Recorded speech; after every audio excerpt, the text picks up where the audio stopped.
When we stack those SRMs one by one on top of the other, we can do it left, right, or left, right, right. We've done it both ways. It doesn't matter.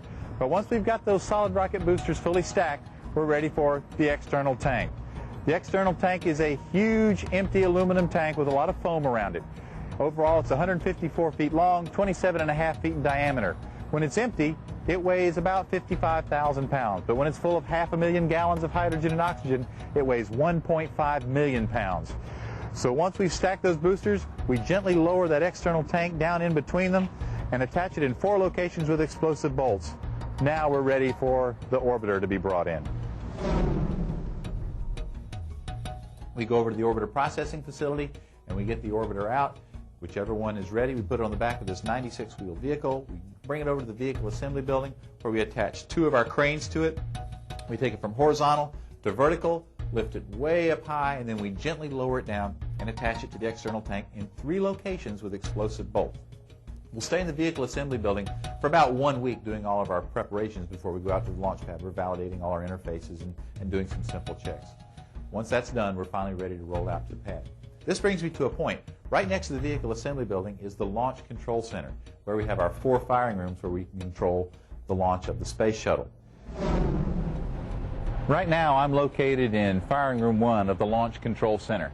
This is the nerve center for all testing operations that go on with the space shuttle.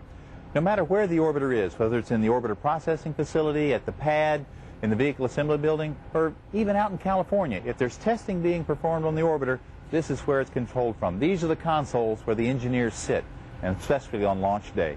Now, these consoles contain about mid-70s computer technology. I understand that's very old, but to upgrade it would be very expensive. But we understand how the system works, and it's been very reliable for all these years. Now, right up behind me is management row. Let's go on up there and have a look. Right now, I'm located in the top of the firing room at the launch director's console. This is where the launch director sits on launch day. Now, this room is usually full of people and very, very busy on launch day, and this person right here is the one who's ultimately responsible for the safe launch of the space shuttle. But I got to tell you, this is where you want to be, because located right outside these windows is the best view on launch day.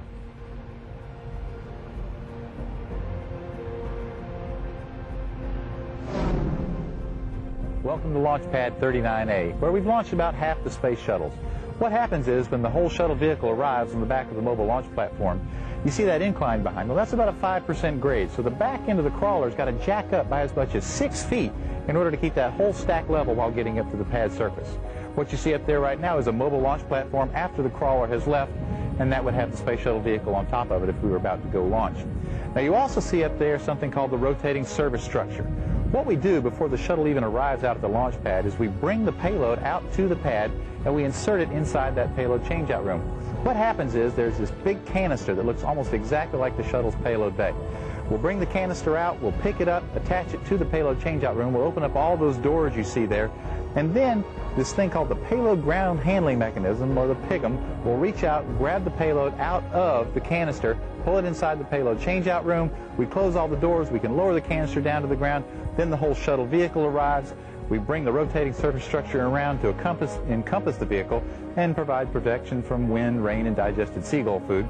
And then we can open up the payload bay doors on the orbiter. The PGM will take the payload and insert it into the orbiter. We close all the payload bay doors, we bring the rotating surface structure back, and then we're ready to go fly. Tell you what, why don't we go on up there and have a closer look at the pad. Welcome to the 195-foot level of Pad A. Now, I'm wearing a hard hat today because there's no shuttle vehicle out here at the launch pad. But if this were launch morning and we were getting ready to go fly, the astronauts would just be in their spacesuits and they would come out of this very same elevator, walk down this path, and right out there would be the swing arm, which takes you out to the white room where you crawl inside, we lock the astronauts inside, and they get ready to go launch. Also up here on the 195-foot level are the escape baskets. If during the final hours of the countdown there were an emergency and the crew were in the space shuttle, they would come running out of the crew module, come down this way, and then jump in one of these 7 slide wire baskets, hit a very simple mechanism which would release them, and they would slide down the wires to a safe area down at the bottom of the hill. Finally, about 4 hours prior to launch, after we've verified the whole vehicle is ready, someone gets to go wake up the astronauts in the crew quarters, if they're even sleeping. I don't know exactly what they'd be nervous about.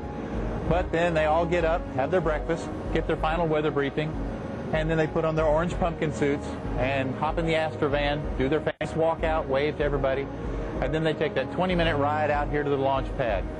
Once they arrive downstairs, 255 feet below us, then they hop out, get in the elevator, and take the ride up to the 195-foot level. Let's go down. And then once all the astronauts are safely secured inside the orbiter, we close the hatch, and all the really, really smart people in NASA get 3.5 miles away, leaving these 7 astronauts with about an hour to an hour and a half to contemplate the career decisions that they've made, which led them to be sitting on top of this explosive equivalent of a small nuclear weapon. There's really not a whole lot for the astronauts to do during that final hour and a half.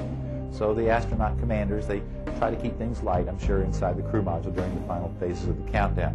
When we finally get to T-minus 6.6 seconds, we begin to ignite the main engines on the back of the orbiter. Now, it only takes 3 seconds for them to come up to full power.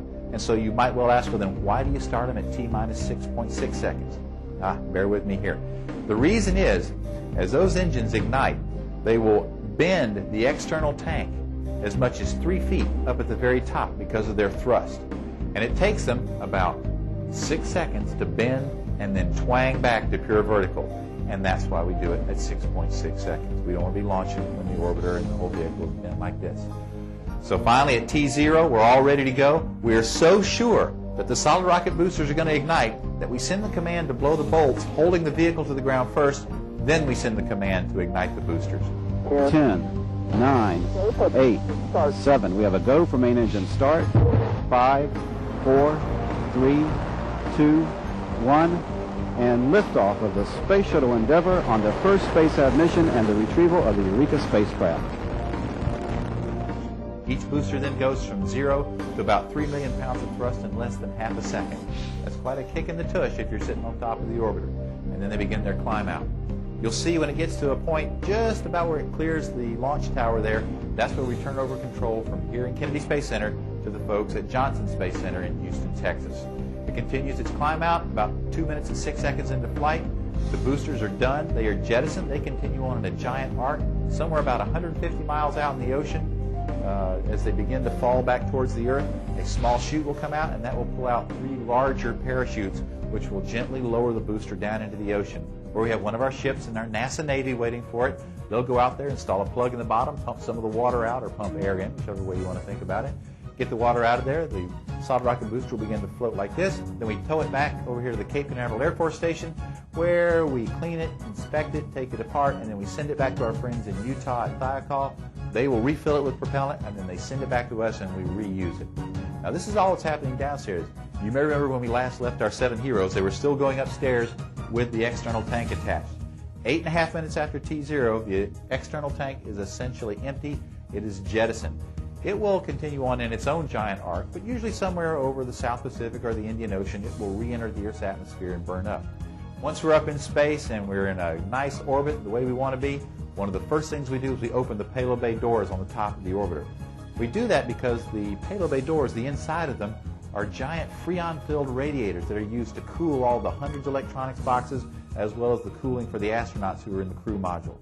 Once all that's done, we're ready to begin all that really cool stuff they have to do up in space. The astronauts can deploy a satellite. They can either spin it up and kick it out, or they can use the Canadian robot arm to lift it up out of the payload bay, hold it just above there, and then gently release it, and then the orbiter will back away, leaving it there in that orbit.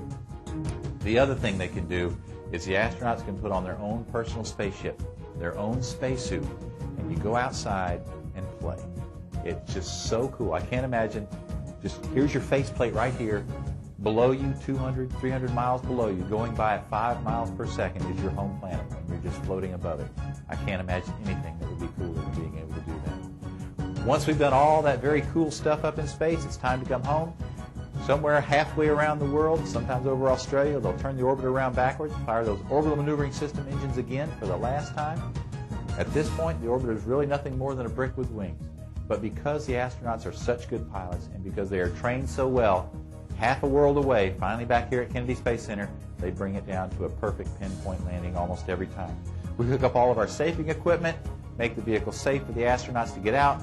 They do that, and then we tow the orbiter back to the orbiter processing facility, and we start this whole process that I just described to you all over again. And that, my friends, is how we get shuttles ready to go fly here at Kennedy Space Center.